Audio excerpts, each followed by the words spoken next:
Hello and welcome to Gazzetta Football Korea, your beginner's guide podcast all about South Korean football. I'm your host, Martin Jones. With me today is Korean football expert Tom Clark. 안녕하세요. Hello, mate. What are we doing today? There were no league games on. That finished last week. That's right. It did finish last week. Listener, this is a special podcast today because it's our 2020 season recap. But it's also special because it's our final podcast as Gazzetta Football Korea. More on that at the end of the show. But as Tom mentioned, the K-League 1 season finished last weekend. We do have a couple of other competitions to update you on, though. The FA Cup and the K-League 2, and then we'll get into our recap.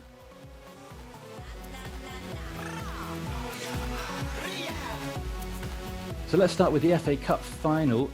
First of all, this was between Ulsan and Jeonbuk. Jeonbuk pipped Ulsan to the post in the league. And congratulations to them because they've done it in the cup as well, Tom. Yeah, League and Cup double for Jeonbuk, and who's to say that they're not going to make it a treble with the Champions League later on this year, but we will see. They've still got a long way to go in that, but yeah, clearly just the best team and also the best team at getting over the line. And it was a two-legged affair. It was 1-1 in the home leg, which was on Wednesday, the 4th of November. A bit of a Brazilian theme to this one. Murillo on 50 minutes for Jeonbuk, and then Junior, who else, on 60 minutes for Ulsan to make it 1-1. And I think probably most people thought Jeonbuk at home with a home crowd, they would have the edge and they'd be able to win the cup, and that's how it panned out. Although Ulsan got off to a great start with Junior again on the score sheet, putting Ulsan ahead 4 minutes. His header was saved by the keeper, but the rebound fell to him and he put it away nicely. But then Jeonbuk did what Jeonbuk do, and they came back in the second half. Two good goals from Lee Seung-ki. So it finished 3-2 on aggregate for Jeonbuk. Both goals were from outside the box, well hit into the bottom corner. One from the right-hand side, one from the left-hand side. Worthy final winning goals. And I say Jeonbuk are the best team in the country, and yeah, probably a deserved cup final win here as well. You don't have to play too many games in the cup actually to win it in Korea. So Jeonbuk came into the competition in the round of 16, where they just scraped past K2's Jeonnam Dragons 3-2 after extra time. They smashed Busan 5-1 in the quarters. Songnam put up a bit more of a resistance in the semis, as Jeonbuk only won that 1-0. But then, you know, when they beat the best team in the country 3-2 over two legs, you have to say congrats to them. I mean, it was a reasonably easy route to the final, but then they faced the second best team in the country in the final, and they came out deserved winners. As for Ulsan, just another disappointment to end what a month ago looked like a really, really good season for Ulsan, and it's ended. Well, it hasn't quite ended, but so far it's been disappointment. They are also in the Champions League, so I guess if they can pick themselves up and go again and win the Champions League, then all will be fine and everyone's happy. But don't know, tough ask. I want to shout out as well to Gyeongju Korea Hydro and Nuclear Power FC, lower league team. They had a nice little run before getting knocked out by Ulsan. I guess the good news for Ulsan is that they can't lose to Jeonbuk in the Champions League final. They could lose in the semi-final, but they couldn't lose in the final because the other half of the competition's already been decided. FC Persepolis are in the final, so I don't know, not much of a consolation, no. I imagine that Ulsan will just be praying that Jeonbuk get knocked out by somebody else and they have a slightly easier route through to the final, or even just so they don't have to play them. They might still have to play some very good teams, but I'm sure they do not want to see Jeonbuk again and that horrendous camouflage kit for a long time.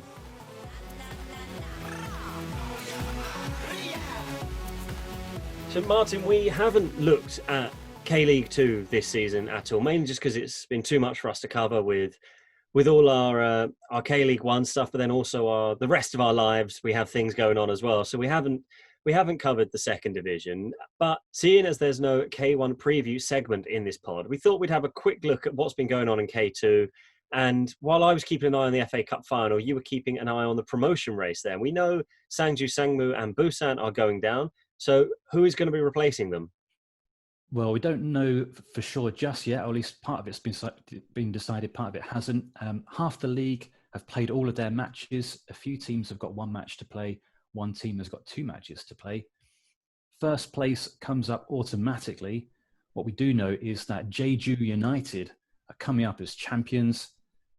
They had been in the top flight since its inception as a professional league in 1983, and they're even runners-up in 2017. So certainly seems to be a pretty decent-sized club. They got relegated in 2019, so they're coming back up at the first time of asking. Fun fact, this is one of the things I like about Korean football. You get these little nuggets. Jeju United used to be called Yukon Elephants, and it's such a shame they're not called that anymore.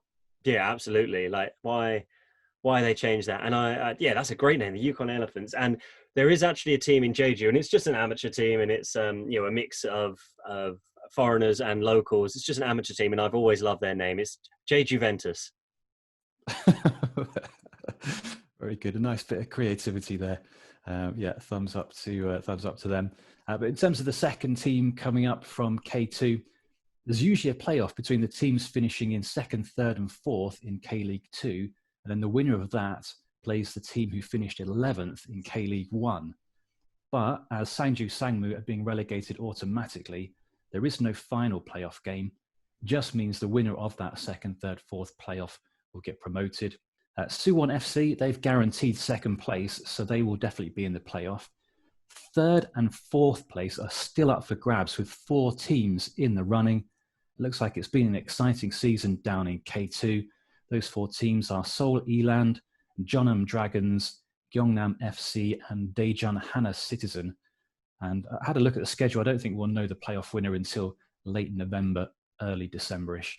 Yeah, no, that league table, I just had a quick look at it there. That league table looks exciting. And so if you are in the market for a bit more football in the early hours of Saturday, well, I think Tuesday there's a game, but next weekend, if you're missing your Korean football, then switch over for what could be a really exciting end to the season.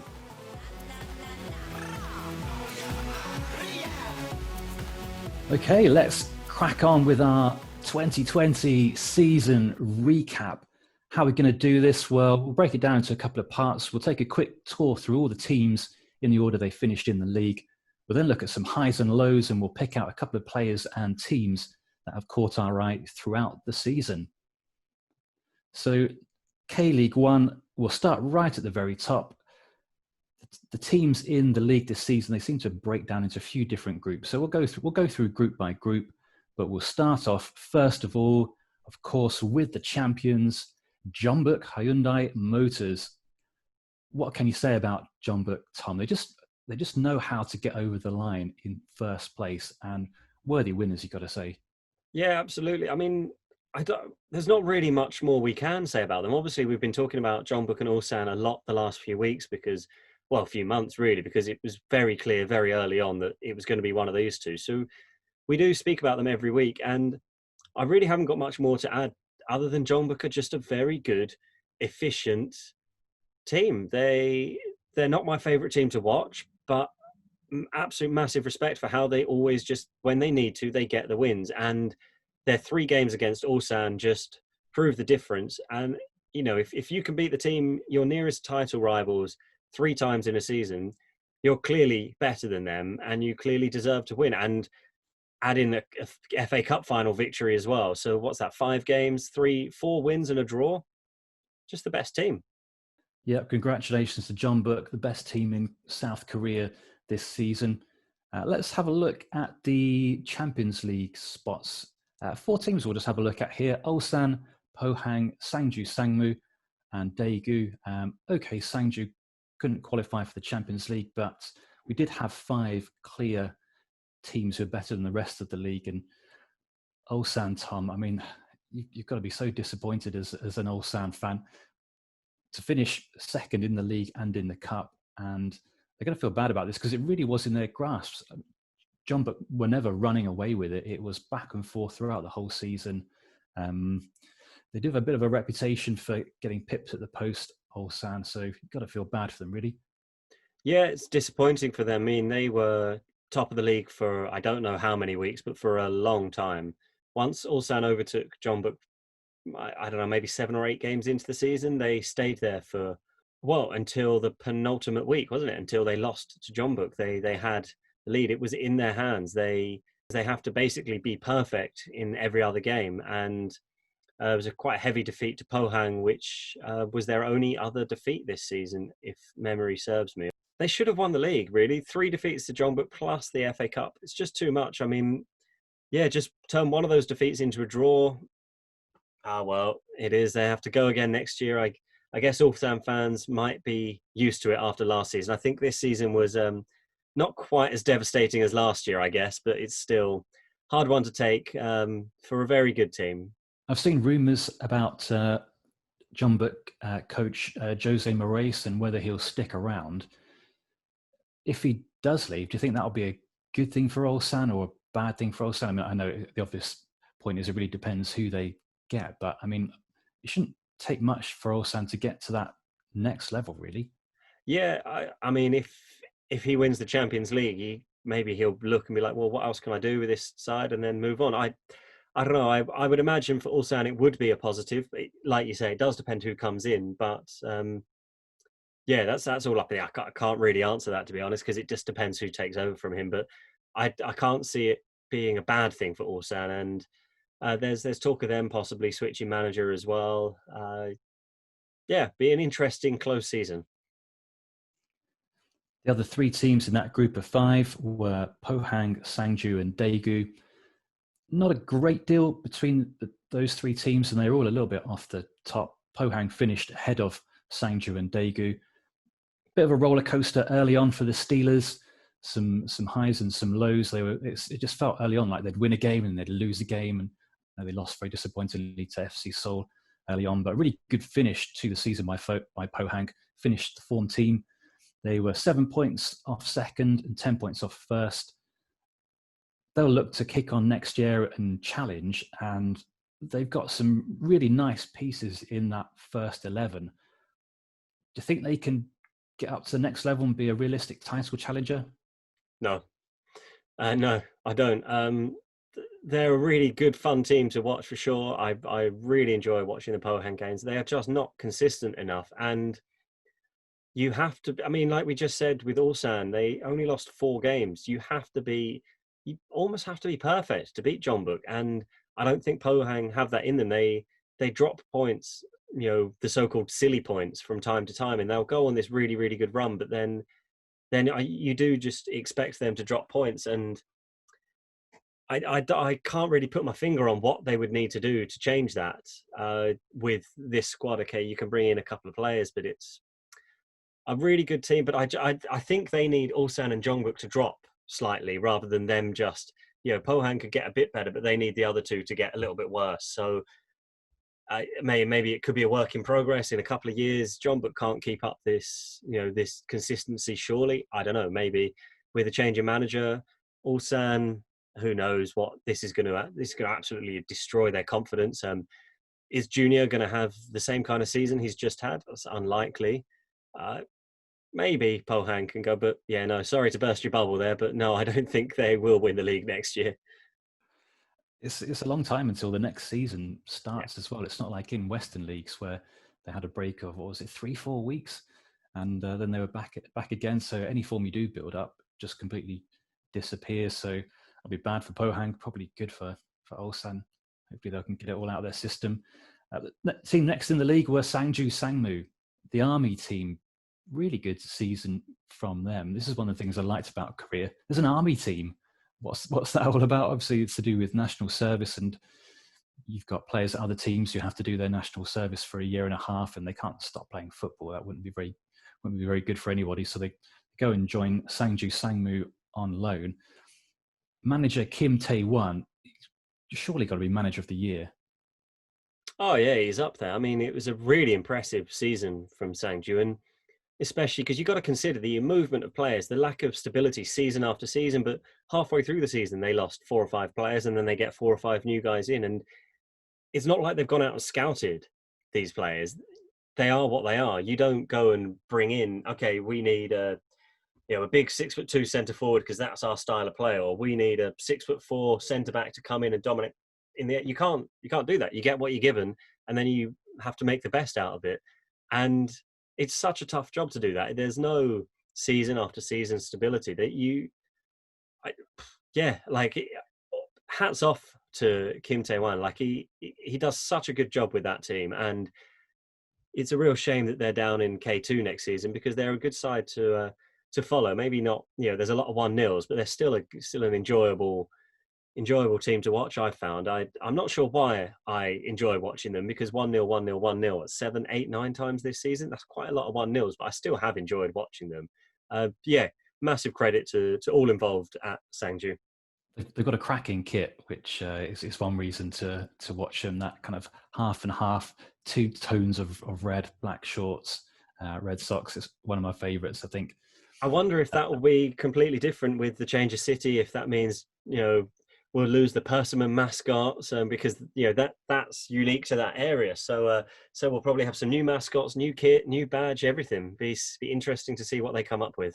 Well, Gimcheon, as we said the other day, which is where Sangju Sangmu are moving, is known for its plum production. So we could have a purple kit. It might be even better. Purple kits are few and far between, but the ones that exist, Fiorentina, obviously the one that comes to mind, always brilliant. Yeah, you always think of the Fiorentina one with Batistuta wearing it. So yeah, if they get anything close to that, we'll be very happy. A couple of things I just want to mention as well about Sangju just come to mind, just literally off the top of my head. It's a bit weird, and I've seen people talk about this on Twitter, how the service at Sangju Sangmu is for 18 months and not for 2 years. And I've seen people say it's stupid. Just make it a bit longer so you got 2 full seasons, so you don't have this churn midway through the season. But I don't think that's going to change anytime soon. But the other thing I was going to say was a job like this, probably a really good practice job for a national team job, because you can't, like you say, you can't sign your players. You just got to deal with the players you've got. So I don't know if that's what Kim Tae-wan has got one eye on further down the line, but it seems like that would be a really good opportunity to practice bringing players together from different clubs and creating a team spirit, creating a style of play based on who you've got. Yeah, very good point. Yeah, that makes a lot of sense. The 5th team there was Daegu in that group. They quickly usurped Gangwon as the neutrals' favourite, I think. Good first half of the season. Second half, not so good. Really glad that they qualified for the Champions League, though, because they are a good team.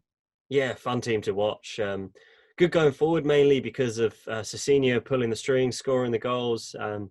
In general, just the whole squad lacks a bit of quality and depth, and when he's not on it, then the team don't tick really, and not an awful lot happens. But yeah, I've enjoyed watching Daegu play, and they've been involved in some high scoring classics this season.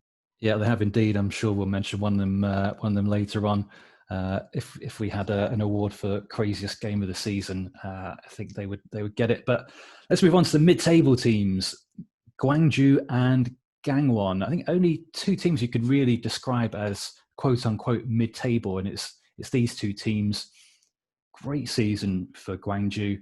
So this was a really good performance from them to get into that mid-table group. They got promoted from K-League 2 last season. Took them a little bit of time to get going, but they had some great performances up top from Felipe, Willian and Onwon Sang. Yeah, so these are 2 teams that never really looked like challenging the sides above them. And after a few games, Gwangju had a bit of a shaky start. But after 5 or 6 games, they never looked like they were going to be in relegation worry either. So they were firmly in mid-table, which suits Gwangju down to the ground when you've just got promoted from K-League 2. Bit of mid-table stability is exactly what you want. Sneaking into the top half of the table, great. After the divide, yeah, they lost. Basically they did lose every game, didn't they? And it's it's not that's not a fun run of 5 fixtures, but their job was done by then. So yeah, I mean, we saw with Gwangju that they rely really, really heavily on Felipe. Willian and Onwon Sang had good seasons as well, but without Felipe, when he wasn't available with injury or suspension or whatever, they had no attacking threat whatsoever. So they've got something obvious to work on before next season. In terms of Gangwon, started off great, and I was raving about their kit, that kind of orange and green number, which when you say it out loud, you just think that's never going to work. And it's one of those, you first look at it and think that's horrible, that kit, but then each time you look at it, it just seems to get a bit better. I found, at least anyway. They are a good team. They can score some nice goals. We've seen them do this throughout the season. That kind of intricate interplay around the box. It's almost like Sarri's Napoli at times when they were on form, and they got a really class finisher in Komu Yol. They just couldn't do it often enough, which is just a bit frustrating. I think it was their first game of the season against FC Seoul.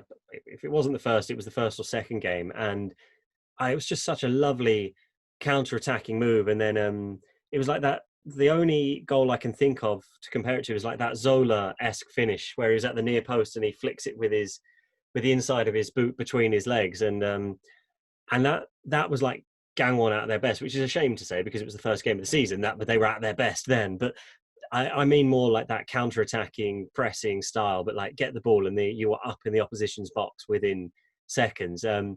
So that I did enjoy watching them play. They will be really disappointed not to have got in the top six, to have finished.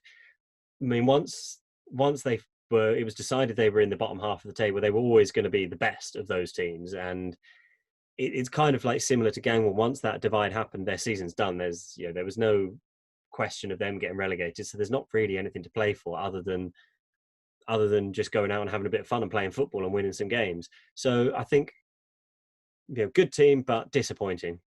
Okay, let's have a look at the teams, or the other teams in the bottom half. Suwon, Seoul, Songnam, and Incheon. We'll come back to Busan a bit later, but let's start with Suwon and Seoul, because these are two quite similar clubs, really. Two massive clubs, won a lot of trophies over the years. But if you were getting into K-League One for the first time this season, you wouldn't know that at all, really. They've just been pretty average. They haven't even been average. They've been below average, really. And Suwon were really struggling. It's only towards the end of the season they put together a bit of form just to escape from that relegation dogfight. But yeah, fans are going to be pretty disappointed with this, won't they? Oh yeah, I mean, really, really poor seasons from both. Like awful seasons. These are two giants of Asian football, not just of Korean football, and they are far too good to be languishing in the bottom half. Both of them are poorly managed, badly set up, bad tactics. They do not make good use of their best players.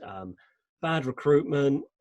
Yeah, just awfully run at the minute. And I think for both of them, it's really, really lucky that fans weren't there. The atmosphere would have just been dreadful, and things might have got worse when just week after week, the fans, rightly so, would have been furious. I mean, they both made managerial changes, and that did seem to make a difference. But yeah, there's a lot of work for them to do before next season. It's going to be interesting to see the player movement. Both squads need overhauls. How much of that they can do in the current climate? Are players outside of Korea going to be wanting to move around? Maybe Korea is quite an attractive place to go and play football at the minute because it's a country that's dealt with it really well. So maybe you might get a couple more foreigners coming in, but then you've got the foreigner rules, so you have to judge that. You have to get people out. You can't just keep signing them. So I think a lot of work done on both squads, and it's a shame that they didn't have good seasons, because if Suwon and Seoul were playing well and winning points, it makes a really good, not just top four, it makes a really good top six. And yeah, they should be up challenging for Champions League spots is a bare minimum for these two sides. League title challenges really is what they should be doing. It's the absolute bare minimum is a Champions League, at least having a go for it. In our preview pod all the way back in May, we talked about Adam Taggart, who is the Suwon Blue Wings striker, Australian striker, last season's Golden Boot. We picked him out as a player to watch, and I felt a bit bad for him every time I watched him. You could see his quality. He doesn't do too much in the build-up play. He can do that. We did see that at times when he was asked to play that role as a lone striker. You do have to get a bit more involved in the build-up play, but he's got a really good shot at him. He strikes the ball really well. He still did put a few goals away. He just looked a bit unhappy whenever I saw him, really, probably just looking at the rubbish around him. difficult to say. I mean, we did hear some rumours earlier on this season, but do you think he'll be there next season? He was one of the players I was thinking about when they're not making use of their best players, and you've got a goal scorer like that, and look, his style of football is he scores the goals in the box, so you need to get the ball to him there. You don't, he's not going to be dropping to the halfway line. That's not his game. So don't try and make him do that. Um, you you work with what you're given. You just imagine like if he was playing for like Kim Tae-wan, like he would have the team set up around for him to score the goals. Lee Lim Sang did an absolutely horrendous job, when he didn't do a very good job last season either. So how he stayed on as long as he did as Suwon manager. I agree with you. He didn't look happy. But there's more than just football when it comes to transfers at the minute. Like, I don't know. I imagine the players probably are quite comfortable and quite safe in their life in Korea. Where I don't know. Do you want to move to another country? Do you want to go to a country? I mean, Australia's not dealt with COVID great. So do you want to go back there where your options of living a normal life out away from the game are a lot more curbed than they are in Korea? Or so do you look at it from that perspective, or do you look at it from I need to be playing at a better football club because I'm a good footballer? I don't know if he's married. I don't know if he's got a family. That stuff all comes into it. So yeah, I think there's more than just football decisions to make, and also can clubs afford transfer fees? Can clubs afford wages? This kind of stuff. It's a lot more complicated than any normal year. So I would be surprised if he was still at Suwon next year, but then I also wouldn't be completely shocked if he was still there. Very good. Yeah, we'll see what happens. We'll see what happens with that down the line. Tom, we'll come to your Magpies next. Songnam FC. They probably not the team we were always rushing to watch. I think that's probably fair to say. Maybe a bit short on quality, but a team who I think epitomised this more than any other team. They were a team that were greater than the sum of their parts.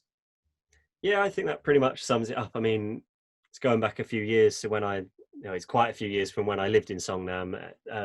I was in Seoul for most of my time there, but when I was in Songnam, they even then they weren't the best team in the world to watch. But it was more about going with your mates, having some beer, having some chicken, watching the game, just having a bit of a laugh in the stands. And so without being able to go in the stadium and watch Songnam and do it with friends, then watching them on TV certainly hasn't been anywhere near as fun as going to the stadium to watch them. Even when they're playing badly, it's still a fun afternoon or a fun evening, especially when the weather's nice as well. But yeah, I mean, yeah, they are better than the sum of their parts, like you say. And I think a lot of that comes down to is it's quite obvious that Songnam have the worst collection of non-Korean players in the league. You look at every other team and you look at their foreign players, and the foreign players is where you can add goals and extra quality. That's where your recruitment has to be really, really good. And Songnam do not have that. Tommy Kiss never starts. He got a few goals, and he got some really important goals. And last minute penalty, I remember, is the one that comes off the top of my head. But he's done that a few times coming off the bench, but he's nearly always a substitute. And I don't know, your foreign players should be your star players, really, because that you've got the world to pick from there. Whereas you have a very narrow group of, a very shallow pool of Korean players to choose from. So you need to get good, solid Korean players and then add goals and spark from your foreign players. And I think it's really, really obvious when you look at the Songnam squad, that is where they massively fall down compared to even to Busan below them, who've got Homelu. That he would walk into the Songnam team. And what I mean, can Songnam change that? Because you can only get a certain number of them, so you have to move on the other foreign players before you can replace them. Do they have the money to do that? Because they are not a company-owned club; they're a public-owned club, so the money doesn't flow around, which is fair enough. That's they operate in a very different world to Suwon, Seoul, Jeonbuk, Ulsan, Pohang. Like that, they shouldn't be compared to them anymore. Songnam are a traditional powerhouse with a lot of trophies behind them, but they're not there anymore. That's not what they can aim to do. They have to do it a completely different way, and they can do it better for sure. But And I mean, I think at the beginning of the season, from other pods and other stuff we read, most people had Songnam as their favourites for relegation. So in that respect, it's a positive season. They've stayed up, and the squad can improve. Yeah, they finished in 10th place, which is a good finish for them. They showed some fighting spirit towards the end of the season as well when they needed to. So even though they don't have the quality, they still showed that togetherness, which had got them through the season, and FA Cup semi-final as well, which isn't to be sniffed at. So yeah, I mean they were in trouble. I was really worried about them. They lost those 5 games in a row towards the end of the season, but yeah, finished on a little bit of a high. I think you would say. Would you agree with the quality of foreign players in their team compared to the rest of the year, or is that just me? Do you think? No, I agree, and I was laughing when you said that. I think you're spot on. They've got one of the Uzbekistani defenders there as well, whose name I probably couldn't pronounce even if I could remember it. So, but yeah, those are your difference makers.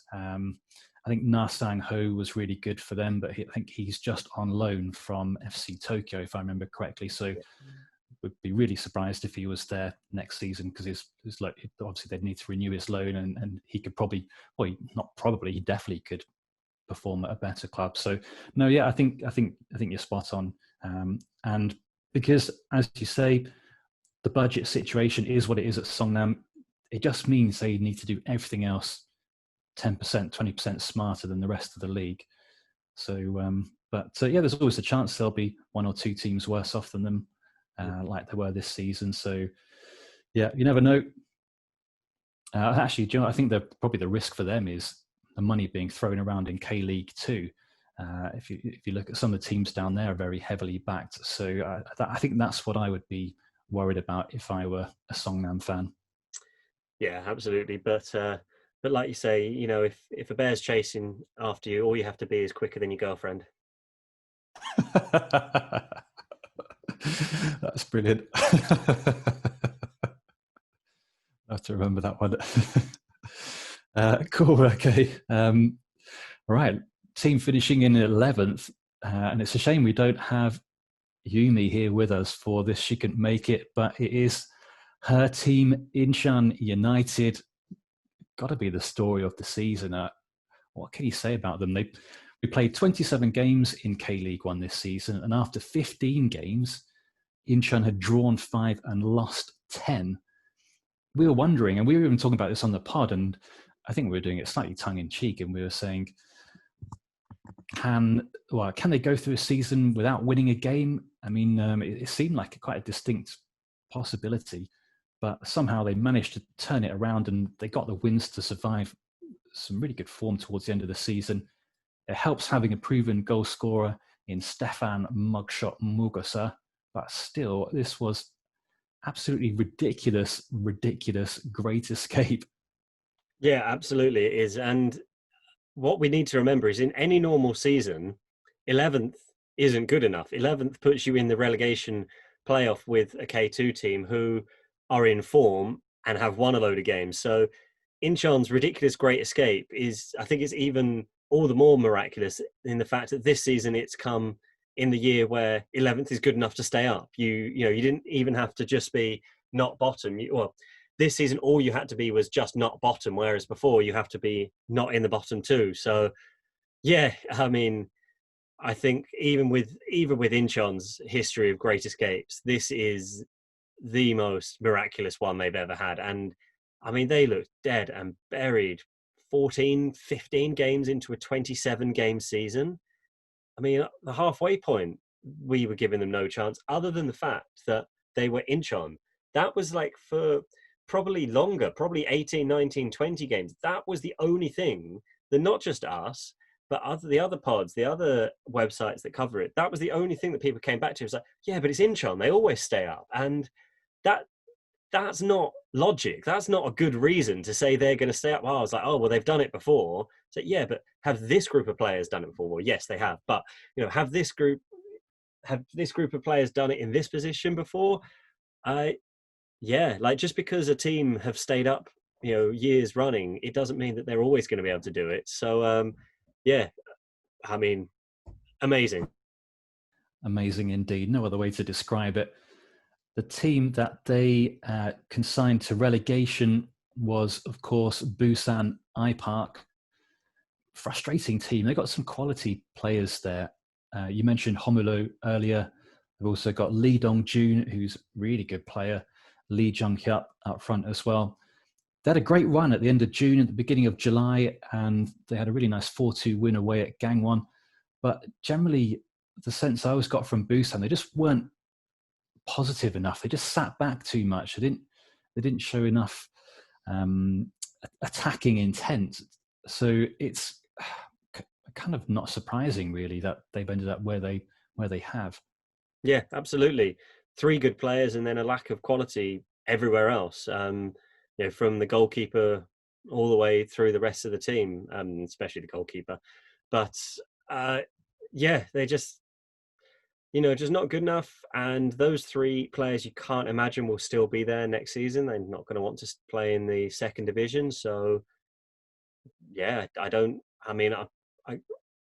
follow K League 2, so I can't really comment, but I'd be surprised if Busan managed to come straight back up again. You lose your best players, you go down to what looks like a really, really competitive second division.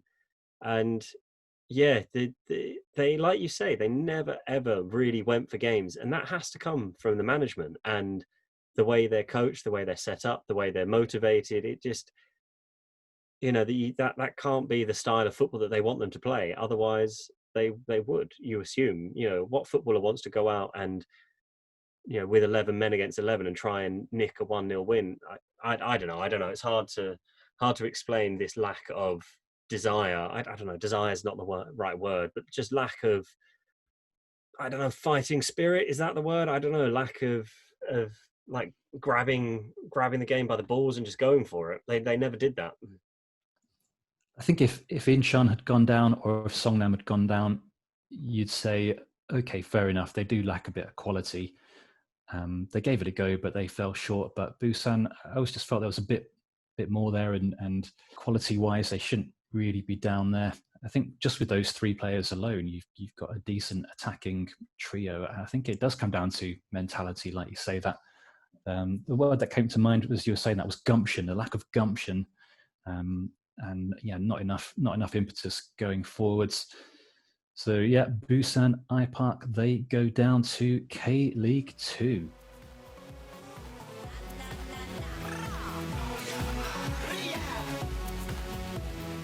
Okay, let's go into part 2 of our recap.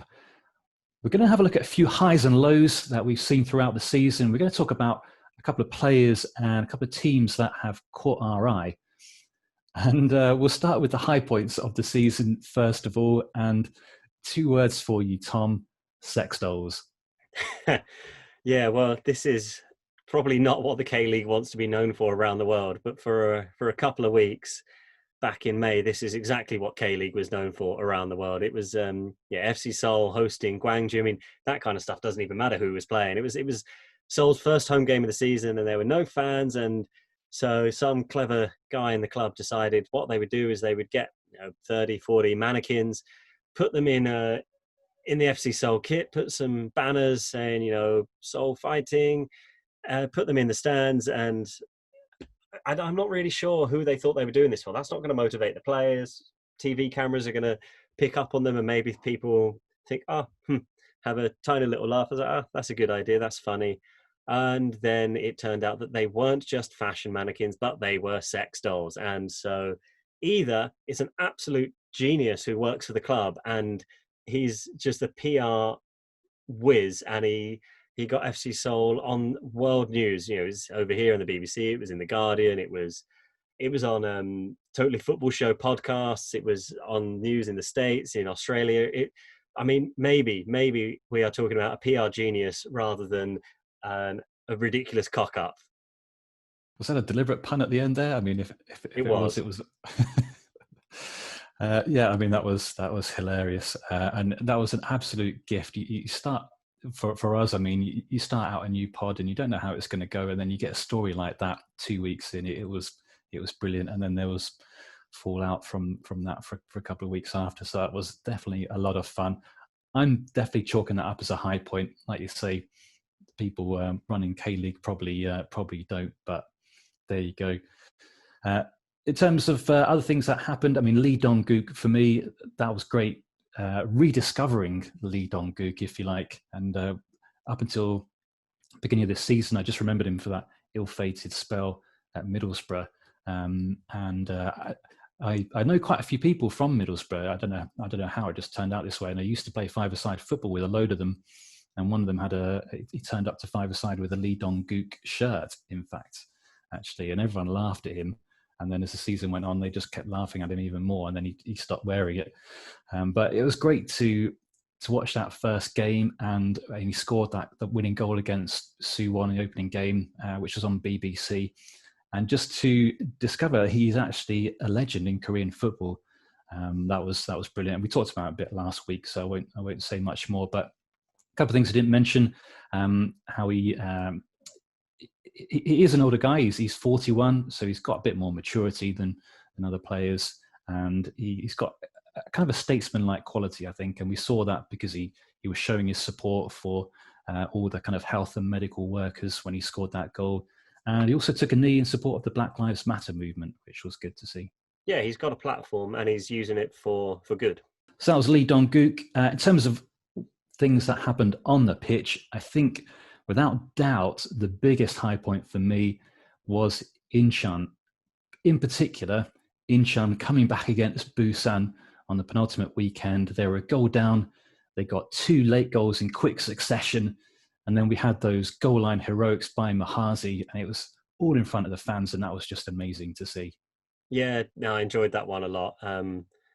Yeah, that was brilliant, and that Mahazi double block was just unreal. There was also another Incheon highlight for me is when they came back to win when they only had 9 men with the last kick of the game, and yeah, that was brilliant. Like I love to see that, because I think off the top of my head, I'm not sure if both, but at least one of those cards was really harsh from memory, and it's like, oh, good on you, like, you know, coming back, because they looked dead, absolutely dead at the time. And last kick of the game, great counter attack to win. Any kind of win with 9 men is, I can't ever remember a team with 9 men winning a game. 10 men, yes. 9 men, never. And another point for me was just the Daegu Gwangju 6-4 game. You know, Gwangju came out winners 6-4. It was just bonkers. Like I remember trying to take some notes during that game, and I think I just gave up. It's like, you know what, I'm just going to watch this, and then I'll take notes from the highlights at the end. That's what. Just, I mean, in those games, you just don't bother picking out the defensive and the goalkeeping areas. You're just like, oh, sod it. Let's just enjoy the craziness. That was my game of the season. I mean, in a game which really actually didn't mean anything to either team in the grand scheme of things, it was just fun. I remember at the beginning of the season putting stuff out on Twitter, and I would write the K-League hashtag, and you would see it appearing in the list of hashtags as you were writing it. But then there was also a hashtag K-League is wild, and I was kind of wondering what that was about, really. And I think it was for games like that Daegu 4 Gwangju 6. I remember your match recap from that. It was pretty kind of bonkers as well, and it was just kind of completely breathless, and yeah, that was really good fun. And the other thing was, there'll be some weekends where we only had 10 goals in total across all games, and then we had 10 goals just in that one game. It was an absolutely crazy game. Okay, so those were our high points. We'll pick out a couple of low points, and it's a low point, but there is a humorous side to it, Tom. And I'm going to ask you about goalkeeping in K-League One. It was a bit of a recurrent theme, not quite so much in the final third of the season, but definitely early on. And yeah, some of the goalkeeping did leave a bit to be desired in K-League One this season. I think by the end of the season, I'd given up picking up all the goalkeeping mistakes, because there are just so many. I mean, it is consistently throughout the season, it has been really, really poor. It has taken away some of the enjoyment for me, because it just gets a bit silly when every week a keeper is throwing one in the net or parrying one straight out to the striker, just real basics, and not being able to come out and claim crosses. And it's almost every weekend there was at least one howler, and often more. And it's not good enough. It's a clear area that needs improvement. It's not a good look for the league when people new to it watch it, and the first thing especially if you watch highlights, because obviously you only see the goals really in highlights, and then you might see a 20-goal weekend, and then 3 of them you're like, blimey, how was that one gone in? Like, you got done at the near post, or you've spilt one, or just it's just not good enough. And it's the no foreigner rule needs looking at. You wouldn't get it in any other position, and it clearly hasn't worked. I mean, if nothing else, is discrimination. Why? Because you play in this one position, you can't play in this country. They wouldn't do it for strikers. Be like, okay, no foreign strikers. We need Korean strikers to be better, so no foreign strikers. It makes no sense whatsoever. And I mean, who's to say that allowing some foreign goalkeepers in wouldn't benefit Korean football in the long run? You'd had added competition, better people to learn off, probably better coaching as well. If a good foreign goalkeeper comes in, they might insist on a lot of goalkeepers that maybe they don't pick their own goalkeeping coach, but they have someone who they've worked with before, and they would say to the club, right, you can bring this person in for me, that kind of thing. And then that coach doesn't work with that one. He works with the whole group of goalkeepers. So you might say, okay, you can have one foreign goalkeeper, and then who's to say the number 2 doesn't learn from him and then step up when that player moves on or is injured or suspended or whatever.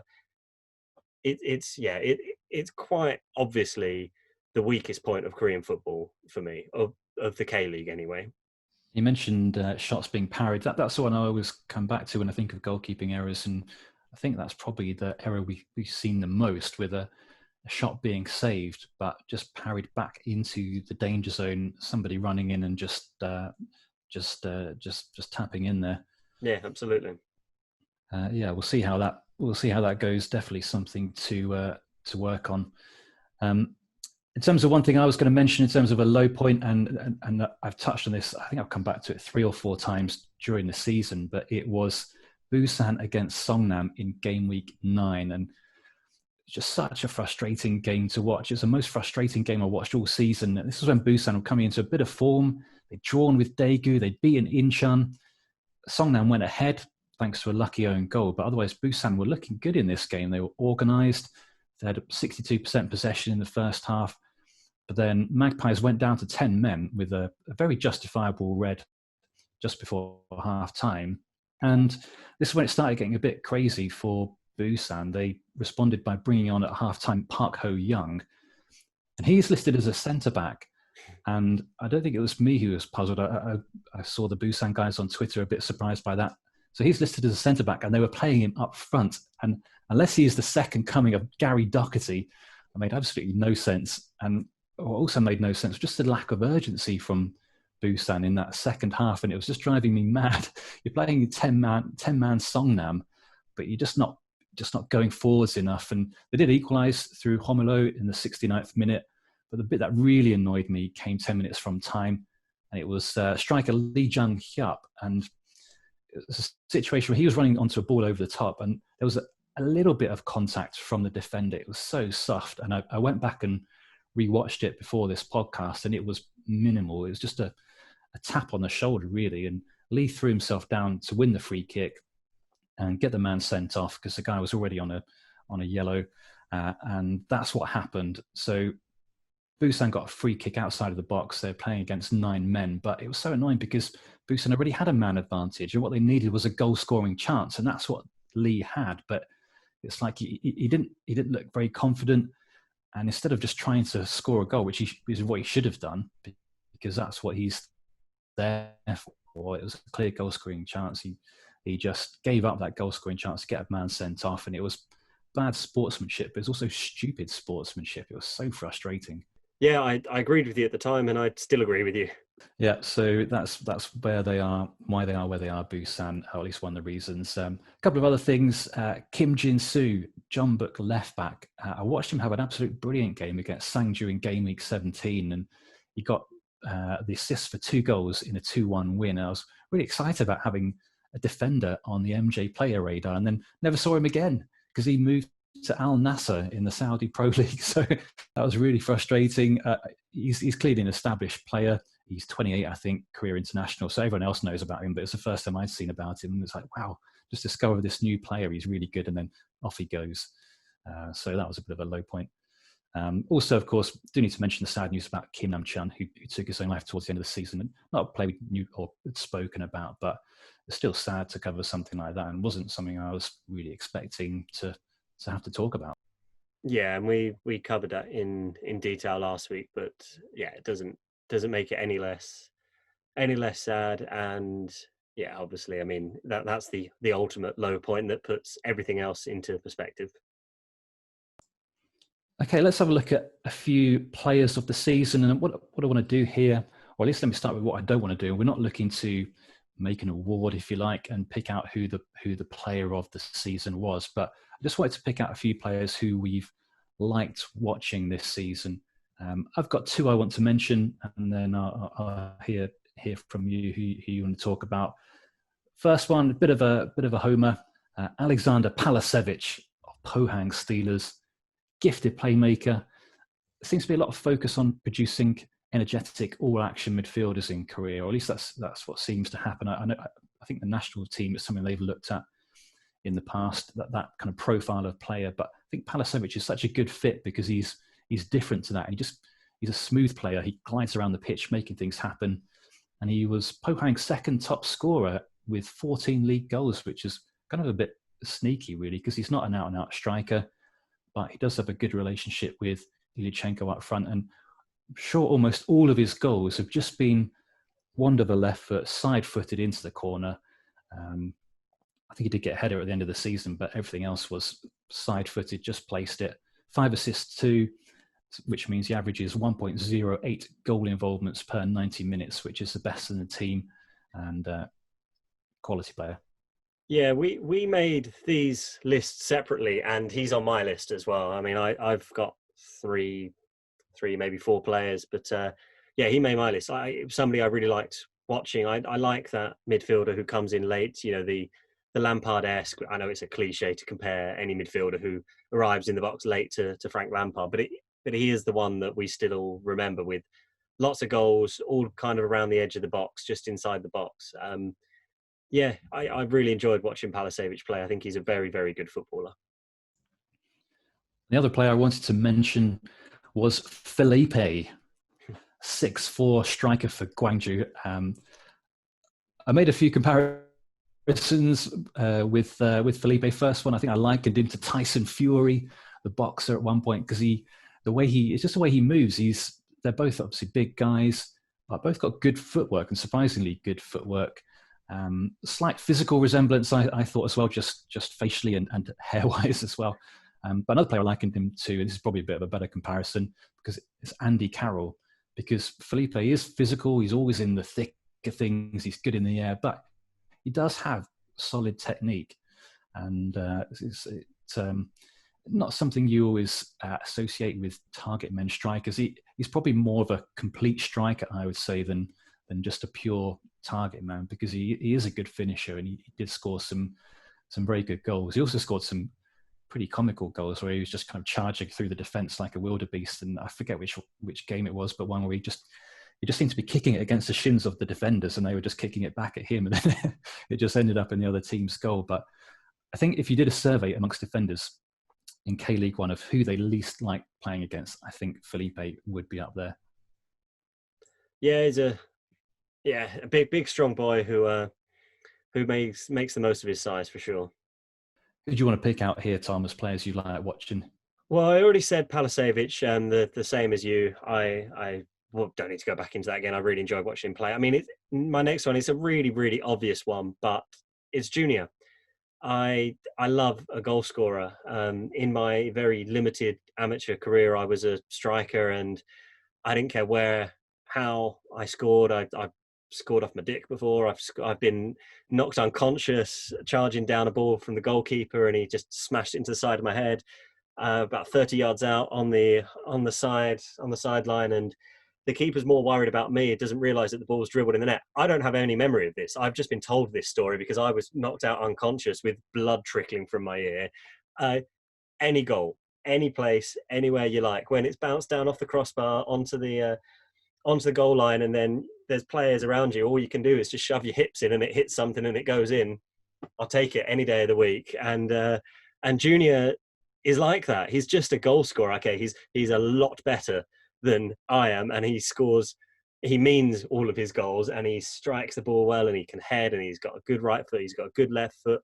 He was meant to be leaving the club, and Bjorn Johnson was meant to be replacing him, and he's like, nah, not having that. I might be in my dotage of my football career, but no, I'm still the main man, and I love anybody who scores goals. You know why? My childhood footballing favourites were the likes of Gary Lineker and Filippo Inzaghi, just anyone who puts the ball in the back of the net for me. And one other though, and he was a latecomer. He joined halfway through the season, and I just think he's better than a lot of players in the league, and that's Mo Barrow.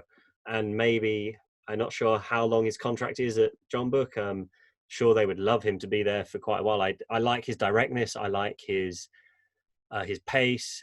Yeah, I just think Mo Barrow has been a really good addition, and we called it at the time. You know, obviously, maybe a little bit of an advantage having watched him play over here, and probably actually we were thinking about him from 2 or 3 years ago rather than his last couple of seasons.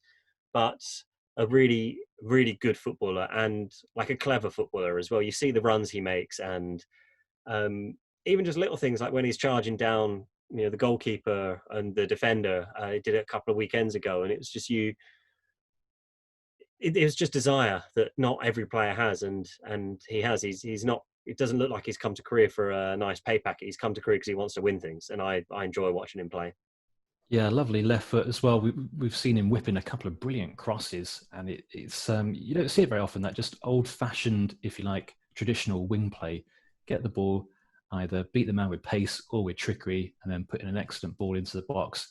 And he dovetails well with another guy they brought in midway through, Gustavo up front, who's more of a physical presence, which they didn't have before, who can get on the end of these things. So yeah, two really smart acquisitions, I think, by John Book. Yeah, absolutely. And on the opposite side to player of the season, and this is going to sound a bit strange, but I'm putting Key in that list. Key Sung-young, you know, he's a legend in Korean football. He's 100 caps. Anybody gets 100 caps is a legend in Korean football. I'm not blaming it on him, and I don't think that he's lost it or anything. But just the hype around him joining, it started like this time last year when he was thought to be joining for the whole season. And obviously, he didn't actually join for quite some time. But I did not get the hype. He is not fit. He was coming off an injury. He only made 5 appearances in the end. And in those 5 games he did, I think there was like one crossfield pass that he made. And that clip was like blew up around, you know, K-League, Twitter and Instagram and social media in general. It was like, it's one 50-yard pass that most professional footballers could make. And he's only 31. He's got plenty of time on his hands, and I'm sure he will be an important player for FC Seoul. But I think people were hyping him up for his reputation and for what he's done abroad. I actually don't see him being a massive success in the K-League because he's not a particularly quick, dynamic player. And all right, he does pass. He's got a lovely pass on him. But is that enough, like in his position, to become a standout player in the K-League, which so many of the goals come from these really quick, fast counter-attacking games and moves? And maybe he can start them off with a nice raking 50, 60-yard ball on things. But I don't know. Maybe I'm being overly harsh. Maybe he's going to turn out to be a brilliant signing and he's going to completely transform FC Seoul and run the game from the centre midfield, possibly. But yeah, I even at the time, I didn't really get the hype behind what in effect is a nice passing defensive midfielder. Yeah, you make a good point about counter-attacking, and we probably should have included this in the highs of the season. The counter-attacking goals we've seen, that's definitely been a highlight for me because I don't remember seeing as many counter-attacking goals in a season as we have in K-League One. I mean, I haven't analysed it, but it just seems to be something that the teams do very well. And yeah, I don't know how he fits into that. So yeah, we'll see. Fingers crossed, because as you say, he is a legend of the game, and it's always good when these legends come back and contribute. absolutely. I don't want him to fail. I'm not. I've got absolutely. He seems, and from what Yumi has said, he comes across as a really nice bloke, and he is a good footballer. And I enjoyed watching him, especially when he was at Swansea. I think that was when I enjoyed him most as a footballer. I absolutely do not want him to come in and fail, but I just don't see how he fits into what is quite a fast-paced league. But yeah, we'll see. We will see.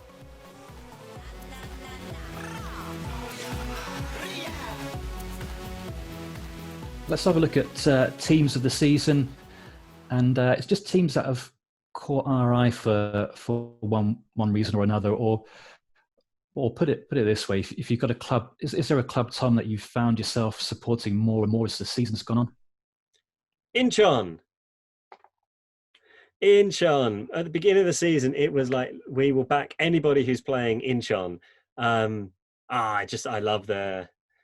I love that fight back, that underdog. They looked absolutely gone. And the thing is, I enjoyed watching them play more than I enjoyed watching Songnam or Busan. Obviously, I didn't want Songnam to go down, but I enjoyed the Incheon games more than I enjoyed Songnam, more than I enjoyed Busan. So I was really, really chuffed that Incheon stayed up. And also, like, they showed so much heart. They really wanted it.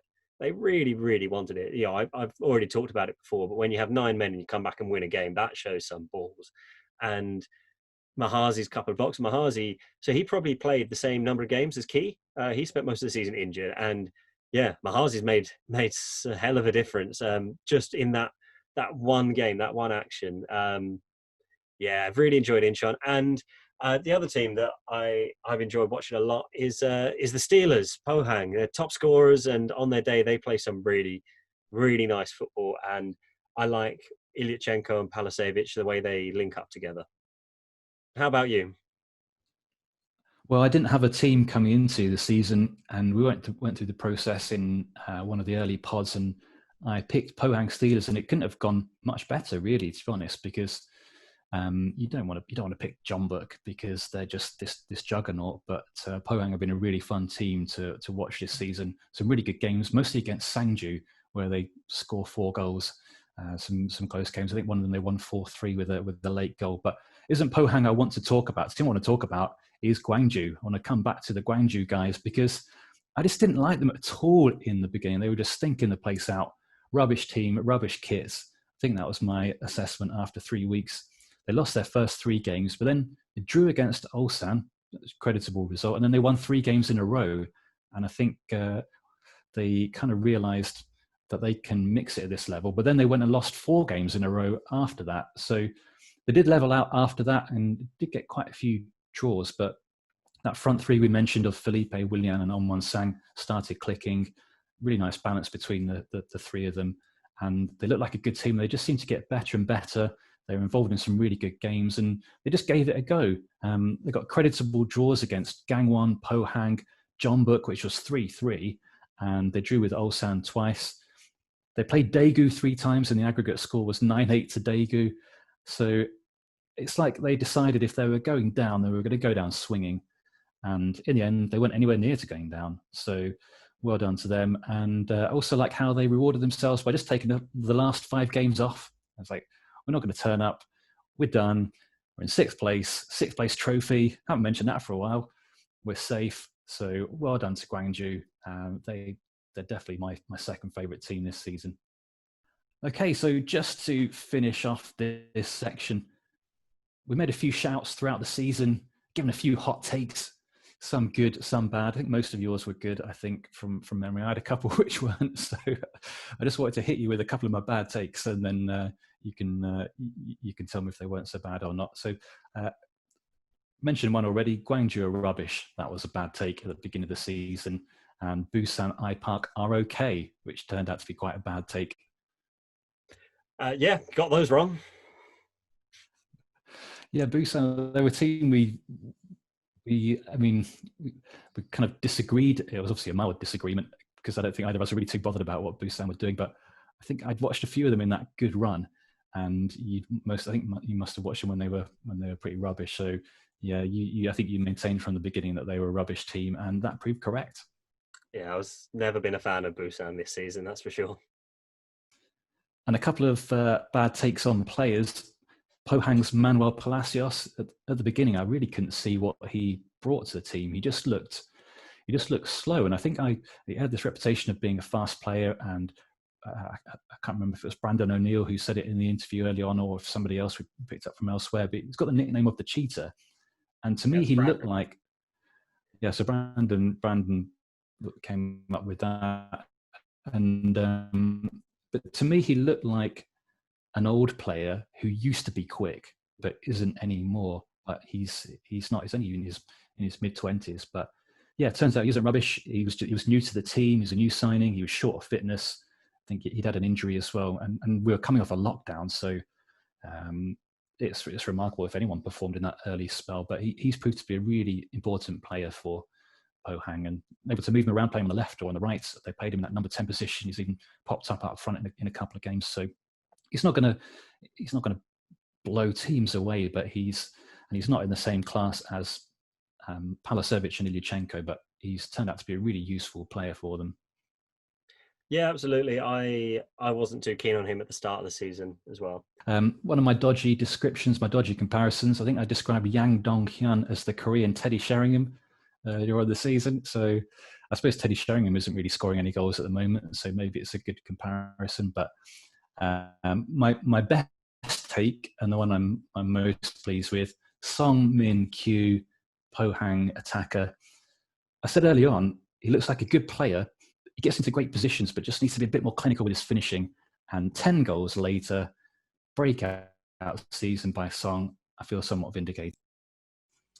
Yeah, fair play. Got that one spot on.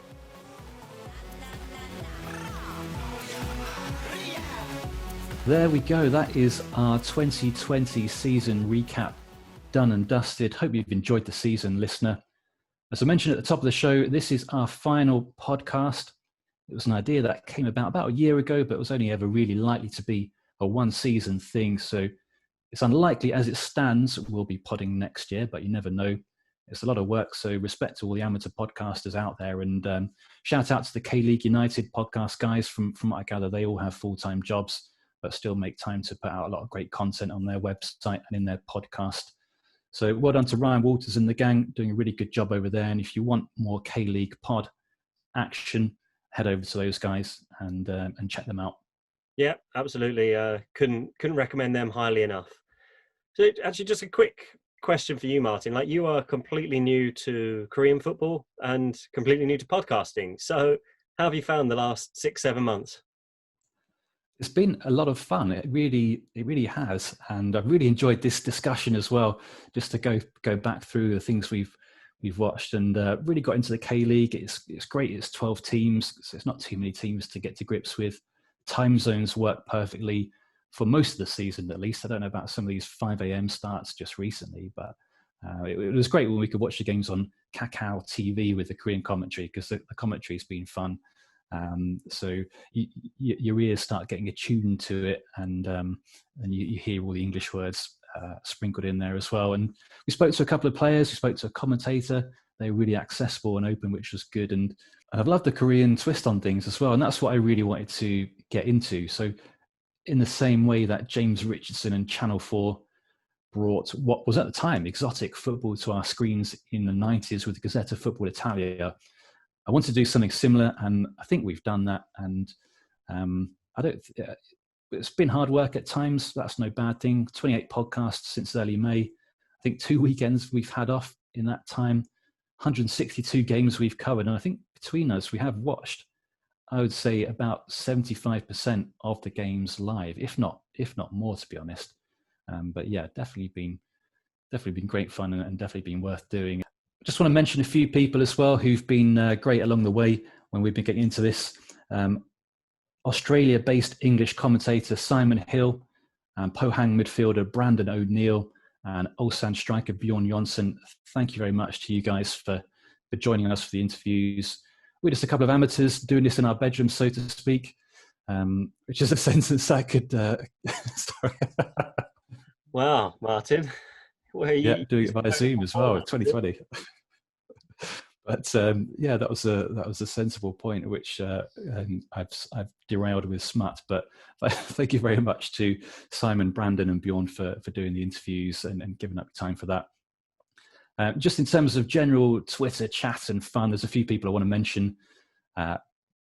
Todd Wild, he's been great to have a bit of chat with throughout the season. Devon Rowcliffe, probably the main guy though. Dan Croydon, seems like he's been a great guy, and I think there was one factual error we made early on in the season. He could have just flamed us on Twitter, but he just dropped us a friendly DM, just say, "Oh, by the way, it's this, not that." So, yeah, thanks very much to those guys. There's a few other accounts as well, and I don't know who runs the accounts, and you can't see their names, but I'll mention them anyway. There's Live from Incheon, there's iPark Busan, there's Daegu FC _EN, and Daegu _Freak. So whoever you guys are, thanks very much. It's been great chatting with you on Twitter. Great getting involved in all of that. So Subside Sports as well, thank you for giving us some kit to give away, and to Matt Gregory, our competition winner. Hope you're enjoying your Suwon t-shirt and hoodie, even though you're probably not enjoying Suwon performances. So thanks as well to Yumi for joining us at the beginning. A real shame that real life got in the way, and she couldn't join us more often, because it was so good having her first-hand personal knowledge of the players and all the anecdotes about how they used to come to a parents' restaurant and things like that. So that's insight you just can't get from reading websites and looking at goal apps and things like that. And thanks to you too, Tom. So you brought a lot of great insights and analysis along the way, some good predictions as well. And it's been like having a really good pub conversation for 6 months about Korean football. And you've also put in a lot of graft with producing and editing the podcast. So we're not the best podcast out there, but no one can say we weren't committed. No, well, thank you, mate. I've really enjoyed it, and it's been great having you along for the ride and leading the pod. It's been good fun.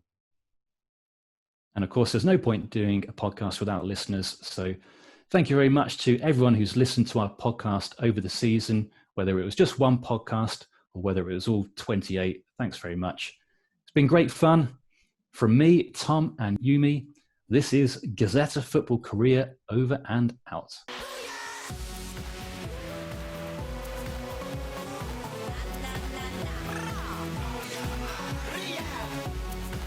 Just two amateurs doing it in the bedroom.